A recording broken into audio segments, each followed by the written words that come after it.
This episode of Manage Smarter is brought to you by SalesFuel Sales Manager Training. Based on the Sales Manager's Guide to Greatness, it's a 36-lesson on-demand program to upskill your sales manager so they can execute your vision and drive consistent revenue growth. Watch a free lesson and find out more at salesfuel.com/SMT. Welcome to the Manage Smarter podcast with hosts C. Lee Smith and Audrey Strong. We're glad you're here for discussions on new ways to manage smarter, hire, develop and retain talent, improve results, and propel team performance to new heights. This is the Manage Smarter podcast. You know, Lee, when you get uncomfortable about something, you tend to want to make it comfortable and run away from, feelings of discomfort, correct? Mm-hmm. That's right. However, with COVID-19, it was one thing that we've learned. You have to get comfortable with being uncomfortable. For the long term, in many more different ways. And so our expert today is not only going to talk about how discomfort, he believes, is the only thing that really leads to growth, but also how to coach to it for your team. Make your team uncomfortable and make them grow. Sounds like it's simple, but I think it's way more complex than that. Well, I'm sure there's lots of nuance, and we're about to find out what that is. That's right. Welcome to Manage Smarter, everyone. I'm Audrey Strong. I'm the Vice President of Communications here at SalesFuel. And I'm C. Lee Smith, the President and CEO of SalesFuel. Bill Eckstrom is on deck, the founder and CEO of the EcSell Institute, the world's first and only organization to measure and quantify leadership effectiveness. Considered one of the world's top authorities in metric-based performance coaching and growth. He's got a book, Lee. It's called The Coaching Effect, and it's also co-authored by EcSell Institute President Sarah Wirth, helping leaders at all levels understand the necessity of challenging people out of their comfort zone to create high-growth organizations. I watched this TED Talk. Everybody, you can see it on YouTube. It's called Why Comfort Will Ruin Your Life. He's a keynote speaker, presents to hundreds of groups, and we're very lucky to have him on the podcast. Good morning, Bill. Good morning, Audrey. How are you? Good. So your discomfort started when you got called into the C-suite and got fired on the spot. And that is what all this came out of, right? Yeah, thank you for bringing up one of the most humiliating events in my life. Oh, yeah. Way to make him feel uncomfortable, Audrey. I'm trying to make you grow. Come on. It's interesting that you start off with that, because I wasn't. The TED Talk, Audrey and Lee, was not supposed to start that way. And I was actually had a new opening, a different opening created for the TED Talk. I was bringing it to our team. So we're sitting around our conference table. This literally happened. And I was walking through that opening, and Will, our VP of sales, looked up to me, and he just said very matter-of-factly, he said, "Bill, why don't you just tell the truth?" And I said, "Well, I don't know what you're talking about." And he goes, "Tell the truth." I said, What do you mean tell the truth?" He said, "Why don't you tell everybody that there's the only reason we have jobs, the only reason we're able to work together, the reason we're able to sit around this conference table right now is because you got fired from your job 10 years ago." And everybody, all the balance of our team was kind of sitting around, and they kind of nodded at each other, like not sensing, my sarcasm, but they're like, "Yeah, that's a great idea." So anyway, I realized at that moment that I was about to give a TED Talk on the need to be in discomfort or seek it or embrace it to grow. And I was afraid to go there myself. So the opening of the TED Talk changed to the story of one of my more uncomfortable events, getting fired, and the rest is kind of history. No, it's pretty amazing. I mean, I love that it started that way. I thought it was very brave, and it really kind of, had me leaning in, like, well, tell me more. Thank you. So a lot of people, though, will hear is like, I don't like I try to do everything I can to make my staff feel comfortable and feel safe and, love to come to work and everything like that. And what you're suggesting seems contrary to that, but is it? Well, it's interesting. So you use the word comfortable. What I tell people, what our organization tells people, and what we talk about in the book, The Coaching Effect, is we have to go to productive, not comfortable, but productive. And what creates productivity, but more importantly, what creates consistent growth of productivity. And that is, there has to be discomfort involved in both psychologically, physiologically, biologically.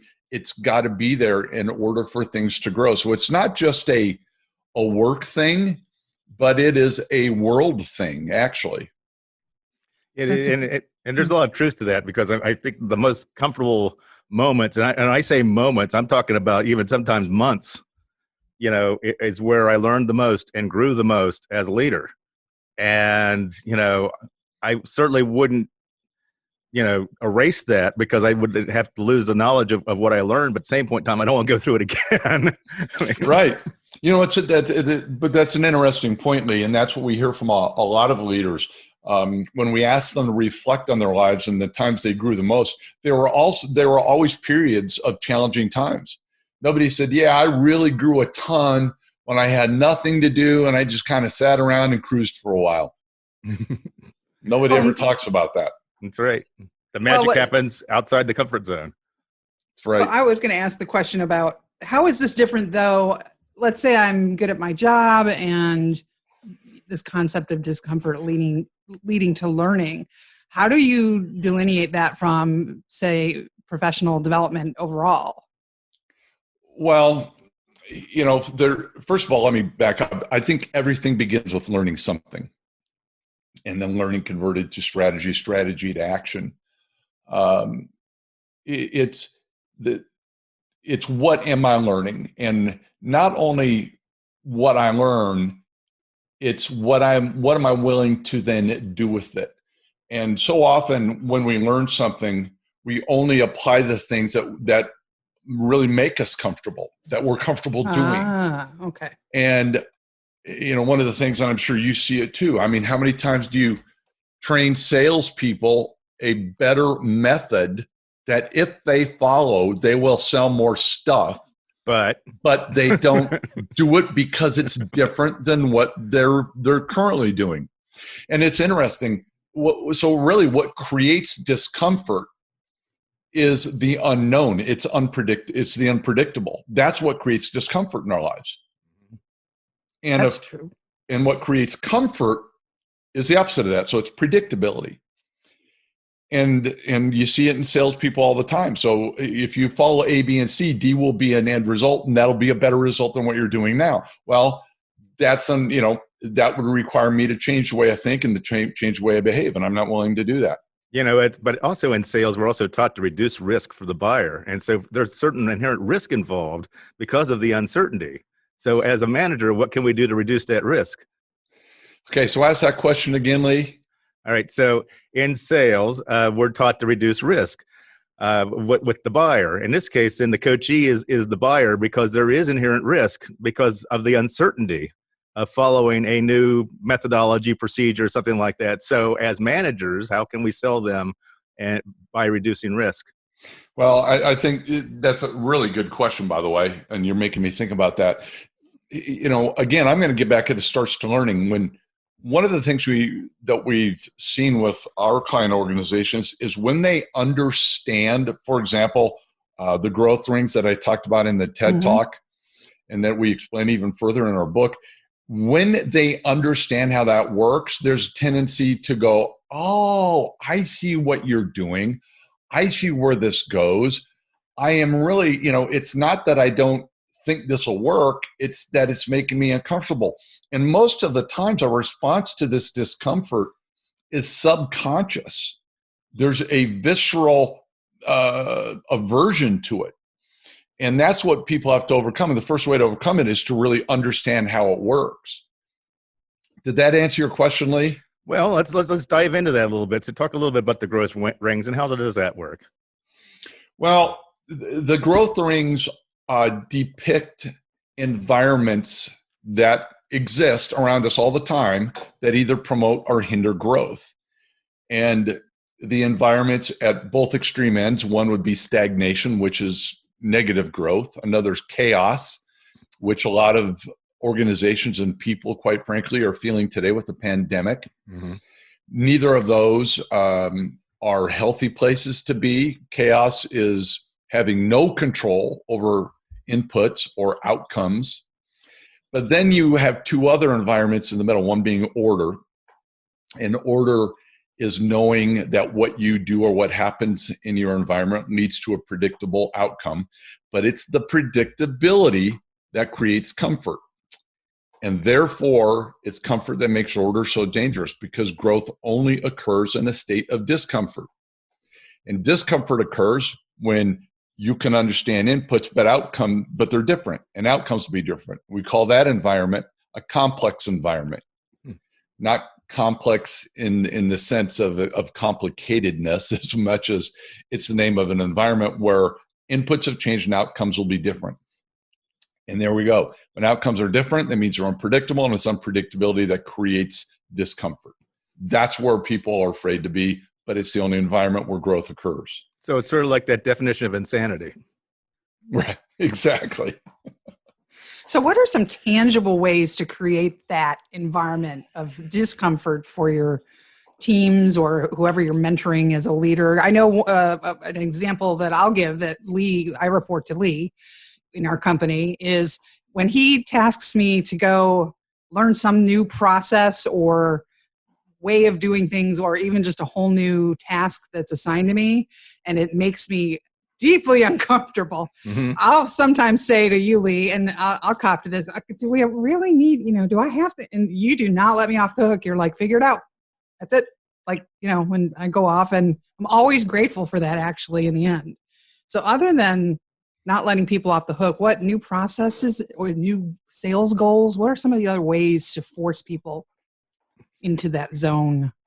That's a great question, Audrey. And you described, quite frankly, one of them that so many leaders, coaches are afraid to do, which is, to use your words on Lee, figure it out.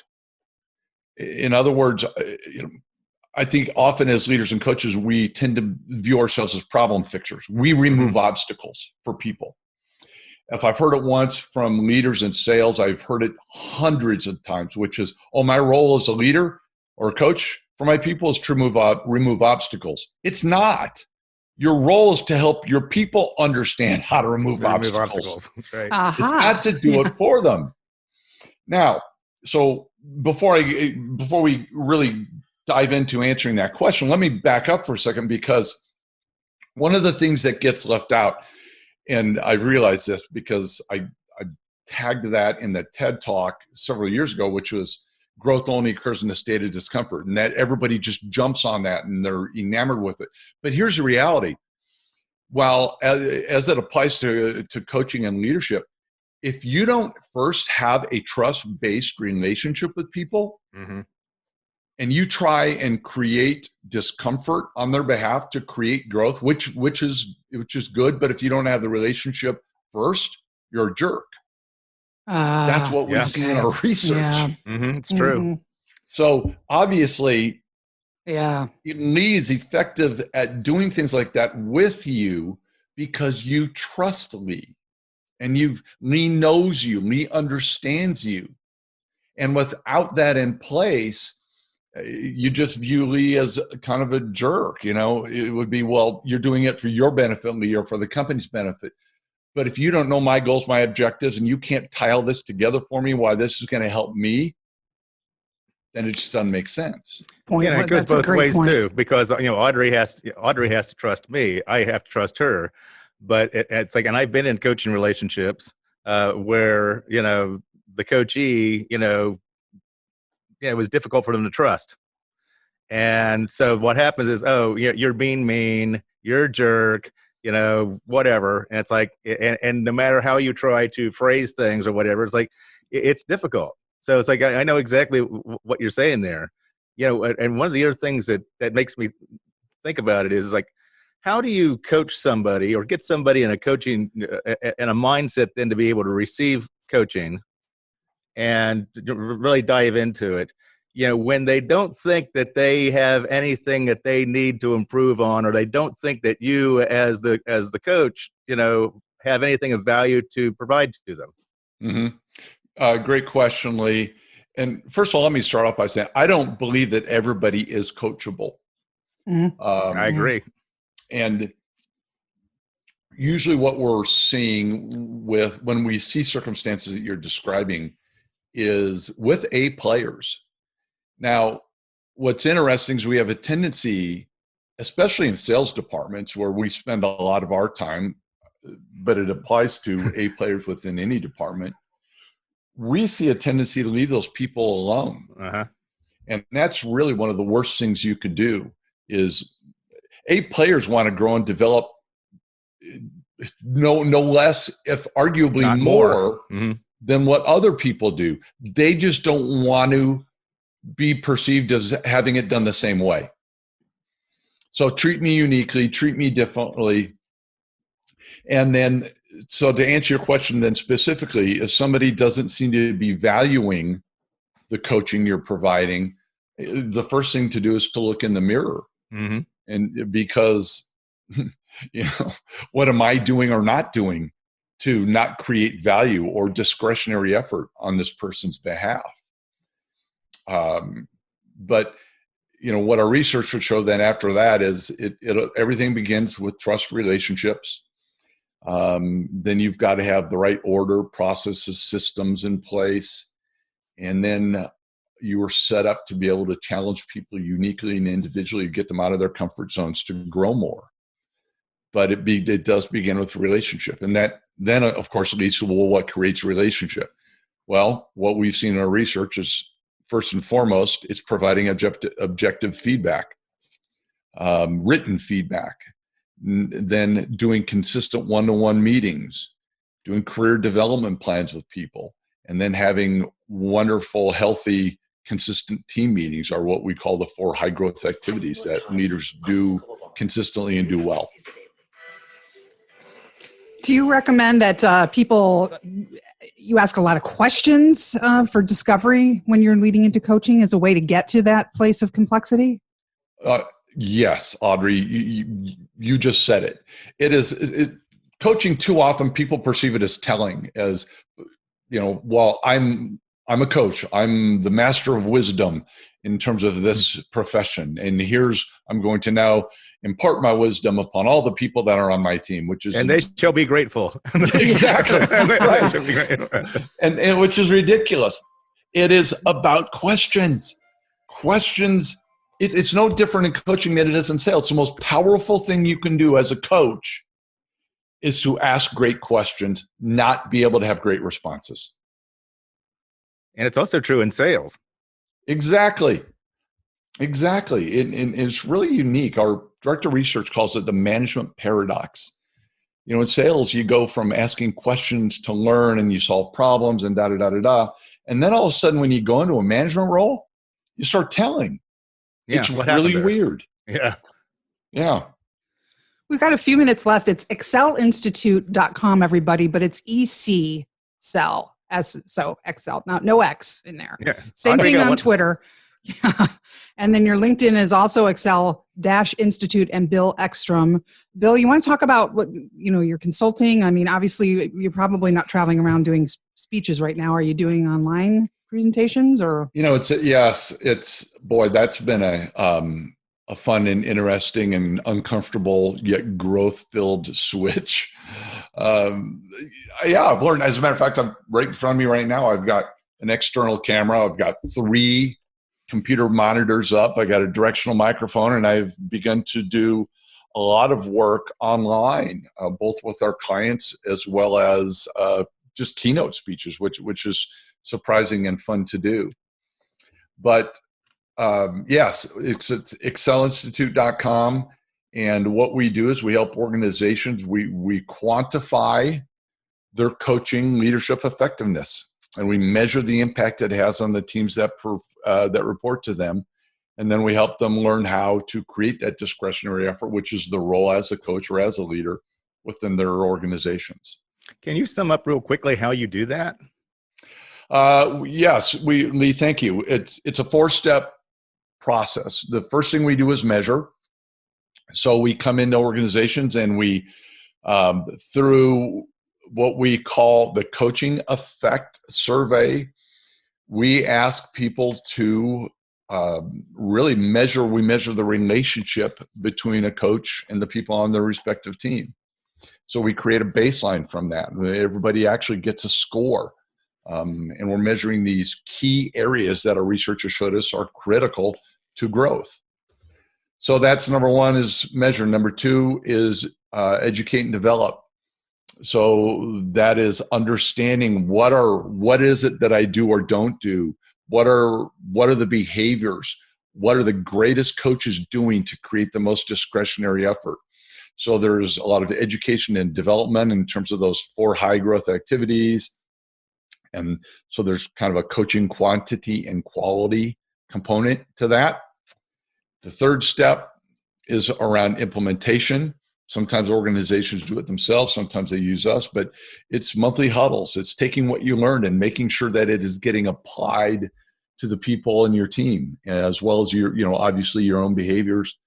And then the last step is to track and analyze. And we've developed a coaching cloud software that allows us to do that. So it's really taking all what you do and what you say and quantifying it, tying it back to growth. And as a result of doing all that, we're able to measure what impact they're having on their teams from a dollar and cent standpoint.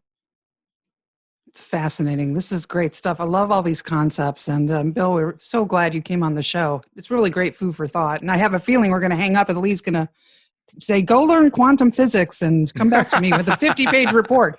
There's no 50-page reports. There's okay. I've got some good YouTube videos you can watch on quantum physics. It's much easier, Audrey. Much easier. Yeah. Me, you won't know it. You won't know the difference. Well, it's a pleasure meeting you, Bill. Thanks for joining us in the pandemic. It's great stuff. Audrey and Lee, thank you very much. It's an honor to be with you both. Thanks for listening. If you enjoyed the show, please rate and recommend on iTunes, Overcast, or wherever you get your podcasts. You can also get more great information at salesfuel.com.